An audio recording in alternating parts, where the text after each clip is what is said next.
Hello, welcome to the Setup Wizard overview video. This will give you all the information you need to complete the Setup Wizard for your debt elimination program. The program is designed to help you get out of debt as quickly and efficiently as possible. We must put in accurate and current information to receive the most efficient plan. In the Setup Wizard, we will be entering in current balances for your debts and bank accounts, updating any information as needed in relation to your accounts, and putting in payment dates and statement dates. We will also be entering in or updating your income and setting an expectation for expenses. To reach the Setup Wizard, you will need the login URL included in your welcome email for your debt elimination program. If you find you need additional help, you can click on the headphones icon on the bottom right-hand corner of the screen. There you will find an email and phone number to contact support. You can use smart devices like tablets, Chromebooks, or iPads to run the program and to set it up. Now we are ready to get started. I'm going to hit this next button. The first account we are going to put in today is the checking account. First thing we need to do is put in a name and an institution. Try not to use any names that are ambiguous, especially if you have a lot of accounts. Names like my account or your first name can be unclear. Names like bill checking, joint checking will often be more clear. In this case, this is my primary checking, so I will leave it with that name. The institution is the bank we have this account with. So as a quick example, I can put in Bank of America. That looks good, so I'm going to hit this next button. So now, whenever we see starting balance in the Setup Wizard, we want to put the current balance as of today. So I know this account, the balance is a little bit higher, so I'm going to put in the actual number, which is $585.76. We can also put in an interest rate. Since this is a checking account, there isn't one. And we can put in our statement date. This is the date that your statement is sent out to you, and if you are unsure of when that is, you can look at your statements or contact your bank to find out. So this statement is actually the last day of the month. That looks good, so I'll hit next. Now you will see minimum balance. This is an amount of money we do not want to go below in the program. Another way to think about it is by thinking of it as how much money is set aside from the program. If I have $1,000 in my checking account and I set my minimum balance to $600, then the program will see $600 it can use to pay debts and expenses and $400 as set aside for emergencies. For this account, I want to keep it at $500, so I will set the minimum to $500. That looks good, so I will hit save and continue. Now we're going to do the same thing with the savings account. Again, we want to put in the correct name and institution, then hit next. Again, we want to check the current balance, interest rate, and statement date. That all looks good, except this statement date is also on the last day of the month. Then you hit next. And again, we can set a minimum balance. Now for this account, that minimum balance of $37.19 looks good. So I'm going to hit save and continue. Now we're going to put in the mortgage. Again, you need to put in the name and institution, hit next. The current balance for this account looks good. The interest rate is also correct.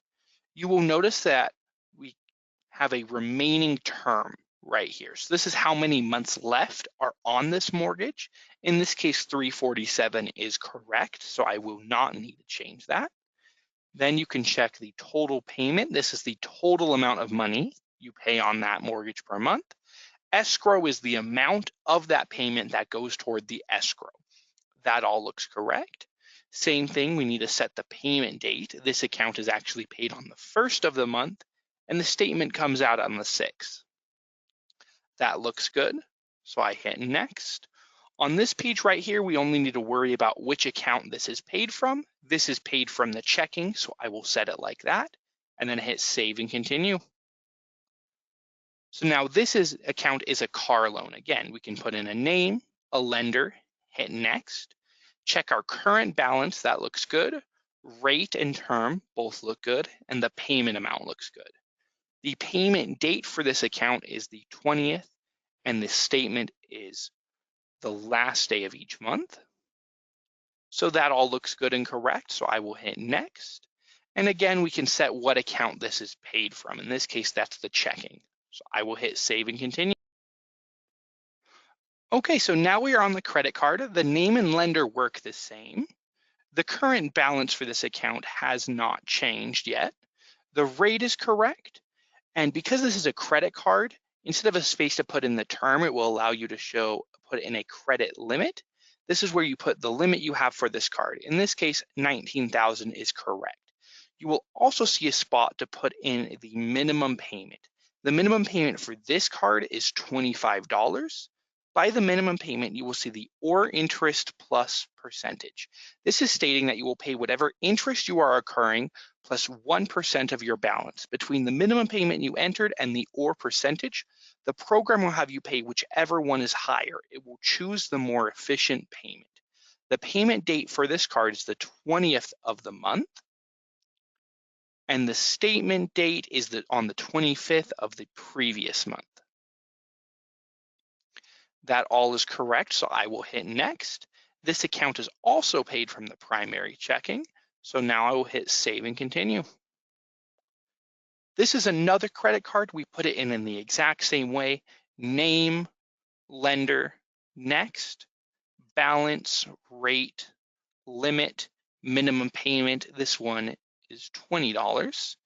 Payment date, which in this case, that payment date is on the 15th, and the statement date is on the 20th of the previous month. Hit next.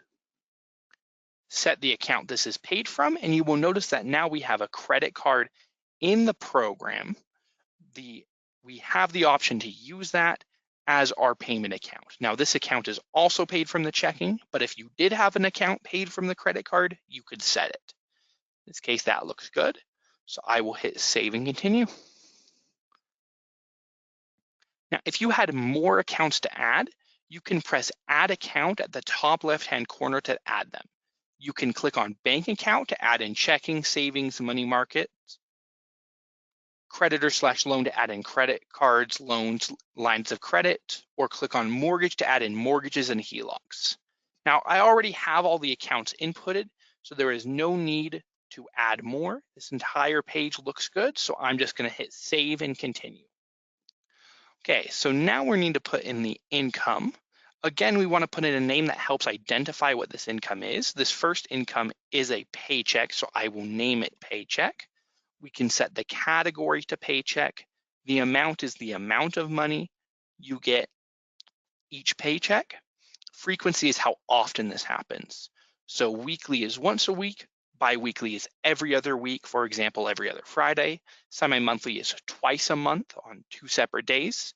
Monthly is once a month, quarterly is every 3 months, semi-annual is twice a year, annual is once a year. The next date is the next date this is going to get paid. In this case, this is on the 19th. Budget type, we can set whether this is a single deposit like a paycheck or salary, or if it's multiple deposits like commissions, tips. In this case, this is just a single deposit. We can click on advanced details and set which account this is deposited into. In this case, this is the primary checking. We can also set start dates and end dates. These aren't used very often. Usually those are only used as something's gonna start or end a few months more in the future.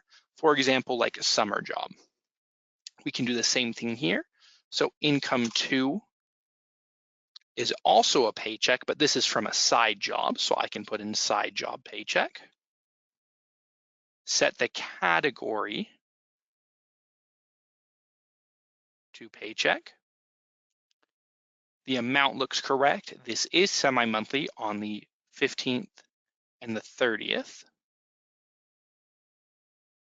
The next time this gets paid will be the 15th. We can click on budget type. That's a single semi-monthly deposit, and this goes into the checking. When that looks good, we can hit save.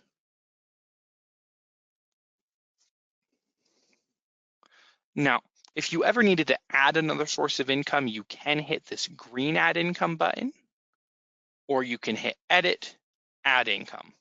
Now, in this case, we already have all the income added, so we're just hit save and continue. So this next page is where we'll put in an expectation for the monthly expenses. On the program, there's two ways to set up the expenses. The first is what we have here, one big number that represents everything that is not debt: food, water, power, etc. The second way is called itemizing, and that's where you have a separate budget for everything. You have a budget for food, a budget for water, a budget for power, etc. For the setup wizard, we just want to put in one big number that represents everything. You can itemize the budget later. You can also find this if you know what your average discretionary income is. If you know that after all your bills are paid, that you have 500 left over every month, you can put in the 500 and the program will figure out the average expenses. Remember that this page is for expenses. We already listed the debts on the accounts page and don't include them here. This is for anything else. Now 2,500 is the correct expenses, so I'm going to put that in. That looks good, so I will hit save and continue. The setup wizard is now complete. Thank you for viewing this video.